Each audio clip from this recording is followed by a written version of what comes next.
Alright, so let me just dive into this whole situation with Trump coming into office and what's really going on economically and politically. I mean, wow, the guy stepped into a pretty intense setup, right? Like, you've got all these challenges coming at you from every angle. And yeah, it's not like you can just flip a switch and fix everything overnight. That's not how it works, you know? But okay, let's break this down because it's actually pretty fascinating. So first off, let's talk about the economy. Gee, where do we even start? Trump's stepping in at a time when the US economy is, sort of in this mixed bag kind of situation. Like, yeah, we've had some recovery since the financial crisis in 2008, but there are still all these underlying issues that haven't really been dealt with. You've got stagnant wages, jobs that have been shipped overseas, and oh man, the manufacturing sector, it's taken some serious hits. And people are like really feeling it, especially in the Rust Belt states. You know, those are the folks who basically said, hey, we're giving Trump a shot because what do we have to lose? Now, the thing is, Trump's big pitch was all about bringing jobs back and making America great again. Sounds great, right? But well, it's not as simple as just saying it. I mean, okay, you've got these trade deals like NAFTA that a lot of people think have hurt American workers. Trump's talking about renegotiating those deals, or even pulling out completely. Wow, bold move. But here's the thing, you've got to wonder, what does that actually look like in practice? Like, sure, you can slap tariffs on imports to protect domestic industries, but then you've got retaliation from other countries to worry about. And that could hurt American exports, right? It's like playing economic whack-a-mole. And oh, speaking of trade, China. Yep, that's a big one.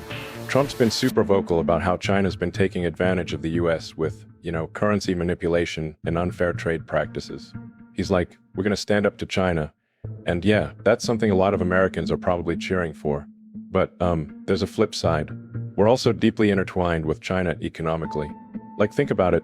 So much of what we buy is made there, and American companies rely on Chinese markets too. So yeah, it's complicated.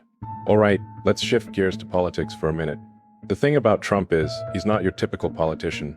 I mean, yeah, that's kind of his whole brand, right? He's the outsider, the guy who's not playing by the usual rules. And actually, that's a big part of why he got elected. People were like fed up with the establishment, both Democrats and Republicans. They wanted someone who'd shake things up. And gee, Trump's definitely doing that. But yeah, that also means he's facing a lot of resistance, even from his own party. You've got Republicans who are, not exactly on board with everything he's doing. And then there's the Democrats, who, let's be real, are pretty much in full-on opposition mode. It's like, no matter what he does, they're ready to push back. So, yeah, that's making it harder for him to get things done. One of the big political battles is over healthcare. Oh man, remember when the Republicans were all about repealing and replacing Obamacare? Well, now they've got control, and it's like, okay, now what?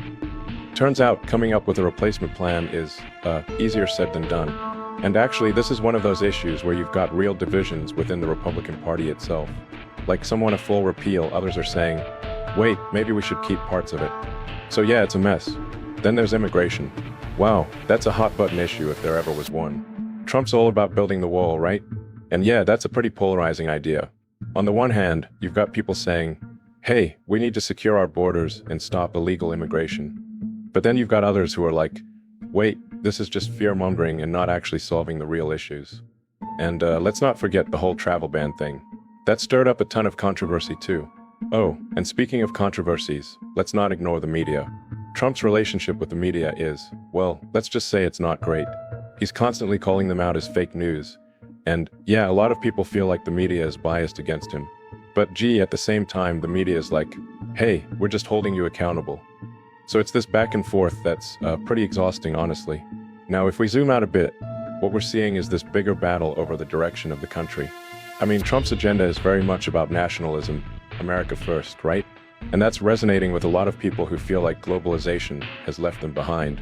But then you've got the other side saying, wait a minute, we live in an interconnected world. Isolationism isn't the answer. And yeah, that's a pretty fundamental divide.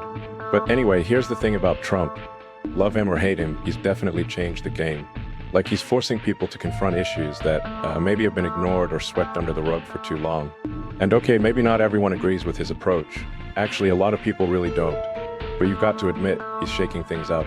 So, yeah, it's going to be really interesting to see how all of this plays out over the next few years. Alright, that's my take. What do you guys think?